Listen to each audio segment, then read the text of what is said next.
मृत्यु पंचक में दाह संस्कार करने पर अगर शव के साथ पंचक शांति पाठ ना किया जाए, उसके साथ पूरे विधि विधान से पंचक को दूर करने की विधि ना की जाए तो परिवार में या निकटतम 5 सदस्यों की मृत्यु होने का खतरा रहता है।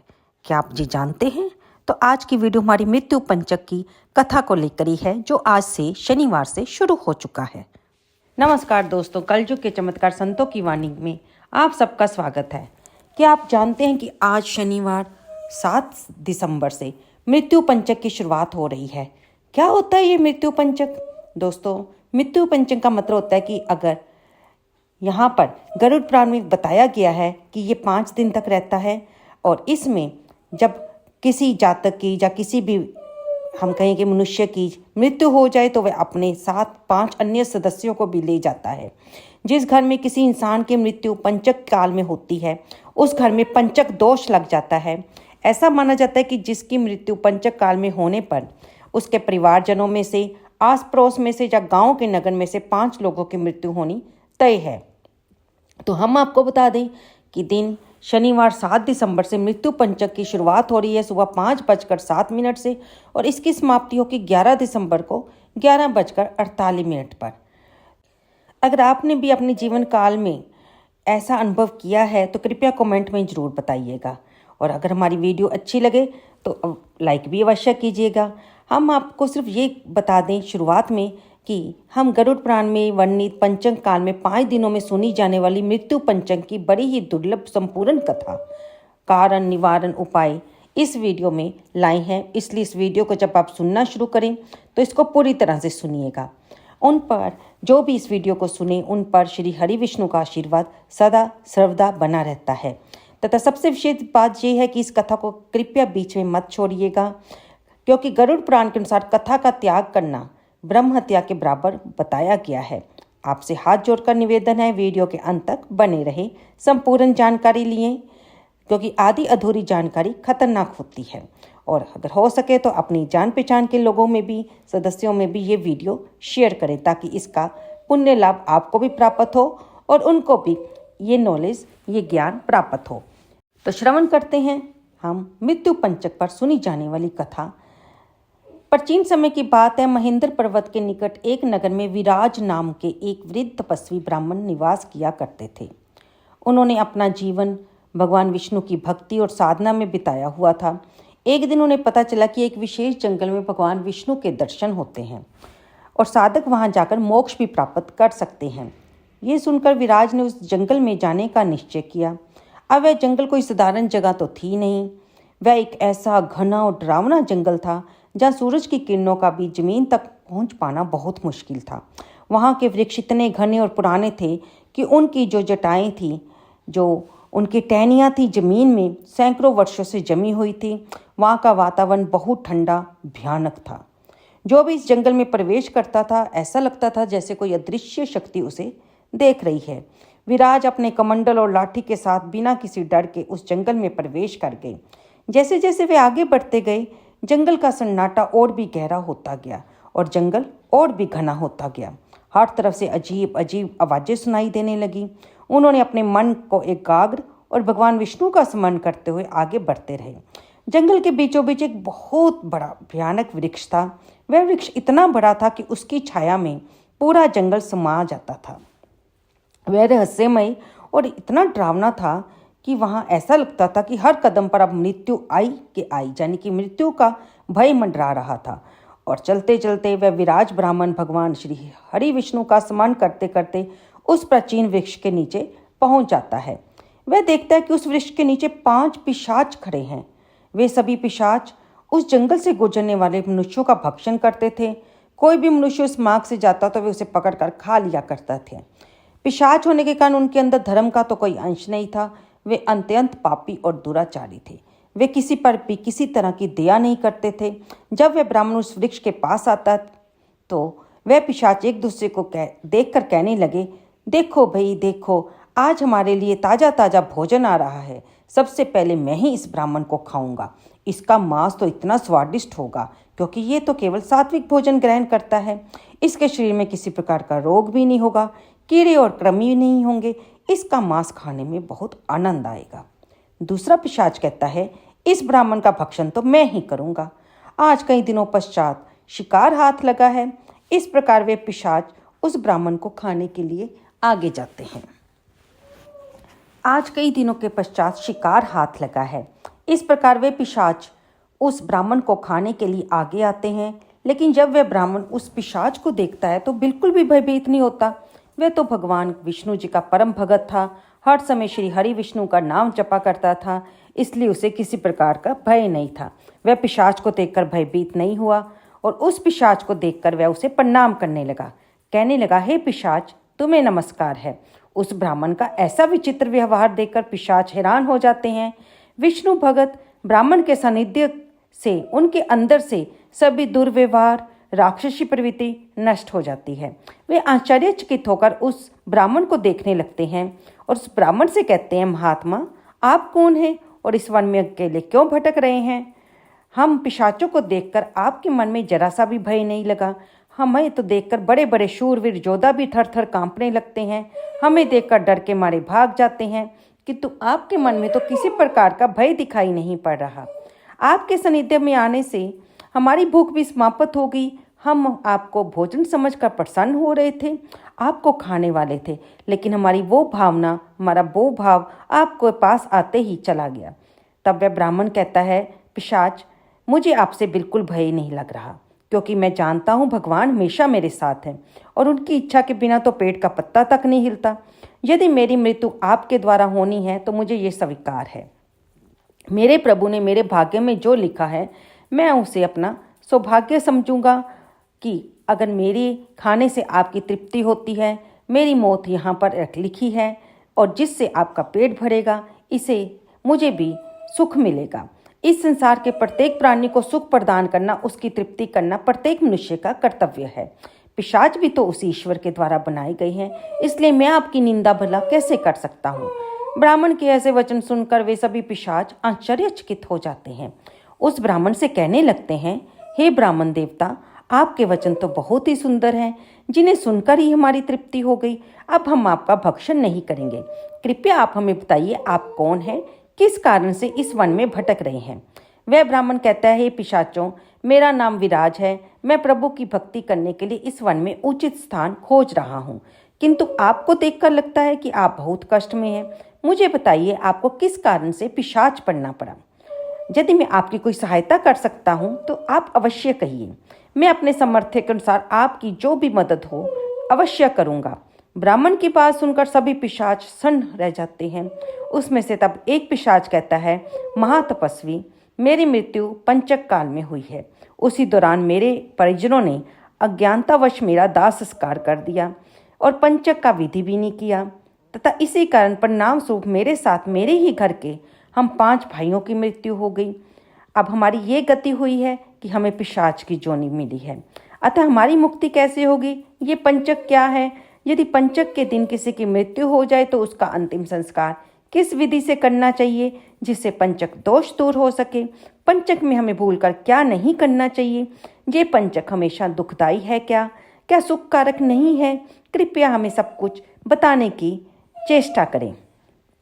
तब ब्राह्मण कहने लगा, हे पिशाचों, दरअसल पंचक 5 प्रकार के होते हैं। रोग पंचक, राग पंचक, अग्नि पंचक, मृत्यु पंचक और चौर पंचक। जैसा कि नाम से स्पष्ट होता है, किस पंचक में क्या होता है? इसमें मृत्यु पंचक ही मृत्यु से संबंधित होता है। शास्त्रों का कथन है कि ये पंचक क्या होता है, तो आकाश को कुल 27 नक्षत्रों में बांटा गया है। इन 27 नक्षत्रों में अंतिम 5 नक्षत्र धनिष्ठा, सत, विशा, पूर्वा, भाद्रपद, उत्तरा भाद्रपद और रेवती नक्षत्रों के संयोग को पंचक कहा जाता है। इस 5 नक्षत्रों की युक्ति यानी गठ जोर अशुभ होता है। मुहूर्त चिंतामणि अनुसार इस नक्षत्रों की युक्ति में किसी की मृत्यु होने पर परिवार के अन्य सदस्यों की मृत्यु का भी कष्ट सहना पड़ता है। ज्योतिष के अनुसार कुंभ और मीन राशि के चंद्रमा के नक्षत्रों अर्थात धनिष्ठा के उत्तराद्र, सतविशा, पूर्वा भाद्रपद, उत्तरा भाद्रपद तथा रेवती, इन 5 नक्षत्रों के समूह को पंचक कहते हैं। धनिष्ठा के स्वामी मंगल, सतविशा के स्वामी राहु, पूर्वा भाद्रपद के बृहस्पति, उत्तरा भाद्रपद के शनि और रेवती के स्वामी बुध आदि से बनता है। पंचक शनिवार से शुरू हुआ पंचक सबसे बड़ा घातक होता है। इसे मृत्यु पंचक कहा जाता है। जिस समय पंचक लगता है, जब भी पंचक पड़े तो उस दौरान 5 काम नहीं करने चाहिए। पहला, जिस समय पंचक लगे हैं उस समय घास, लकड़ी, ईंधन आदि इकट्ठा नहीं करना चाहिए, क्योंकि पंचक में घास, लकड़ी आदि का संग्रह करने से आग लगने का भय रहता है। दूसरा, पंचक के समय घर पर छप्पर नहीं डालना चाहिए, अर्थात लंटन नहीं डालना चाहिए। ज्योतिष के अनुसार पंचकों में लंटर अथवा छत डालने से उस घर में धन हानि और कलेश बना रहता है। वह मकान आदि गिरने के योग बनते हैं। मकान मालिक उस मकान में सुखपूर्वक नहीं रह पाता। तीसरा, पंचक के समय पलंग, चारपाई, डबल बेड आदि कोई भी शयन संबंधी वस्तु लाना, खरीदना या चारपाई को बुनना खतरे को न्योता देने जैसा होता है। ऐसे बिस्तर पर सोने वाला इंसान सदैव बीमार रहता है।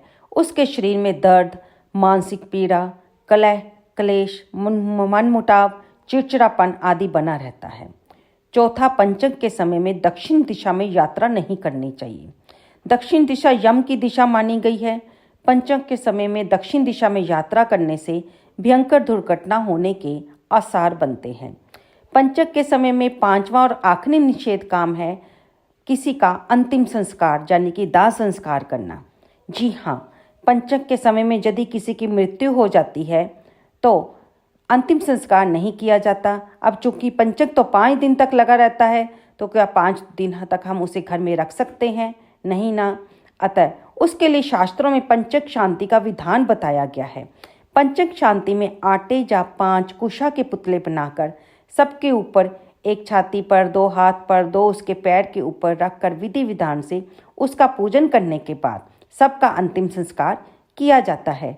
यदि कोई व्यक्ति हमारे शास्त्रों की आज्ञा उल्लंघन करके सबका अंतिम संस्कार बिना पंचक शांति कराए कर देता है, तो उसके परिवार, मित्र, पड़ोस, भाई बंधु में से जो उसके निकटतम व्यक्ति हैं, उनकी 5 दिनों के अंदर मृत्यु हो जाती है, यानी कि 5 मृत्युएं होती हैं। इस प्रकार की घटना मैंने स्वयं अपनी आंखों से कई बार देखी है। हमारे शास्त्रों में बताई गई सभी बातें पूर्णतः सत्य है। ये पंचक 5 गुना लाभ देता है और 5 गुना हानि भी प्रदान करता है। यदि पंचक के दौरान कोई शुभ कार्य होता है तो वह 5 गुना शुभ फल प्रदान करता है। तो हमें पंचक काल में अशुभ कार्य करने से बचना चाहिए।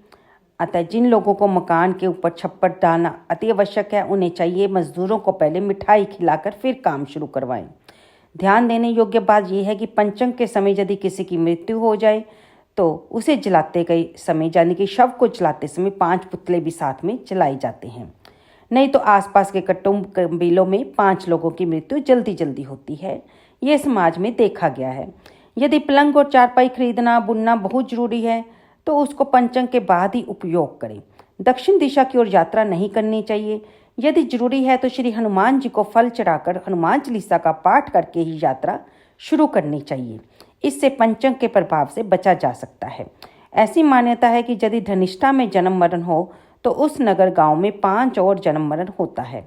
सतविशा में हो तो उसी कुल में, पूर्वा में हो तो उसी टोले मोहल्ले में, उत्तरा में हो तो उसी घर में, रेवती में हो तो दूसरे गांव नगर में 5 बच्चों का जन्म या 5 लोगों की मृत्यु संभव है। मान्यता अनुसार किसी नक्षत्र में किसी एक के जन्म से घर के आदि में 5 बच्चों का जन्म तथा किसी एक व्यक्ति की मृत्यु होने पर 5 लोगों की मृत्यु होती है। मरने का कोई समय नहीं होता। ऐसे में 5 लोगों का मरना कुछ हद तक संभव है, परंतु उत्तरा भाद्रपद को ग्रह पंचक माना गया है। यदि घर में कोई स्त्री गर्भवती है, वह बच्चे को जन्म देती है, तो ये संभावना है कि घर में 5 और बच्चों का जन्म होता है। पंचक में जन्म, मरण और 5 का सूचक है। जन्म खुशी है। ग्रह आदि में विभक्त इन नक्षत्रों के तथाकथित फल 5 ग्रह आदि में होने वाले हैं तो स्पष्ट है जहाँ विभिन्न प्रकार की खुशियाँ आ सकती हैं। 5 मृत्यु का अभिप्राय देखें तो 5 लज्जा, शोक, मान, अपमान, मरण, मृत्यु के ये 8 भेद हैं। इसका मतलब ये है कि जरूरी नहीं कि 5 की मृत्यु ही हो। 5 को किसी प्रकार का कोई रोग, शोक या कष्ट हो सकता है। तो इस प्रकार ब्राह्मण ने उन पिशाचों को पंचक के बारे में पूरी जानकारी सुनाई। वे बहुत ही कृतज्ञ हुए। अब उन्होंने ब्राह्मण देवता से अपनी मुक्ति का उपाय पूछा। तो वह ब्राह्मण उनके घर और कुल का पता करके उनके घर जाते हैं। वहाँ उनके पंचक शांति का अनुष्ठान किया और उन 5 पिशाचों की मुक्ति कराई। इस प्रकार से ये पंचक सिर्फ हमें दुख और कष्ट ही प्रदान नहीं करता, बल्कि यदि शुभ कार्य किया जाए तो उसका फल भी हमें शुभ देता है। इस दौरान मंदिर में जाकर भगवान का दर्शन करें, अधिक से अधिक श्री हरि कीर्तन करें, भगवान का नाम स्मरण करें। विवाह मांगलिक कार्यक्रम करते हुए या घर में कोई उत्सव मनाते हुए परमात्मा को, ईश्वर का जरूर याद रखें, उनका स्मरण करते हुए सभी कार्य करें और भगवान के नाम का आश्रय लेते हुए आप हर तरह की मुसीबत से बच जाएंगे। जब ब्राह्मण विराज ने इन 5 पिशाचों को शांति पाठ कराकर मुक्त करा दिया तो उसकी इस निष्काम सेवा से श्री विष्णु नारायण भी प्रसन्न हुए और उन्होंने ब्राह्मण देवता को प्रकट होकर दर्शन दिए और उनसे वर मांगने को कहा। तब ब्राह्मण ने कहा कि मुझे आपके दर्शन मिल गए और मुझे कुछ भी नहीं चाहिए। तब भगवान ने उसके निष्काम भाव से, भक्ति से प्रसन्न होकर उसे ये कहा कि जब उसका इस लोक में जीवन पूरा हो जाएगा तब वह मोक्ष को प्राप्त होकर वैकुंठ लोक में जाएगा। और फिर उसको आशीर्वाद देकर भगवान श्री विष्णु हरि अंतर्ध्यान हो गए और ब्राह्मण विराज सुखपूर्वक अपना इस जीवन में भी भगवान का नाम जप करते हुए उन्होंने अपना जीवन यापन किया। और जब उनकी मृत्यु हुई तो वे सीधे वैकुंठ धाम को प्राप्त हुए। तो दोस्तों, जिस प्रकार ब्राह्मण विराज ने उन पिशाचों को पंचक के बारे में जानकारी दी, हमने भी आपको इस बारे में बताया।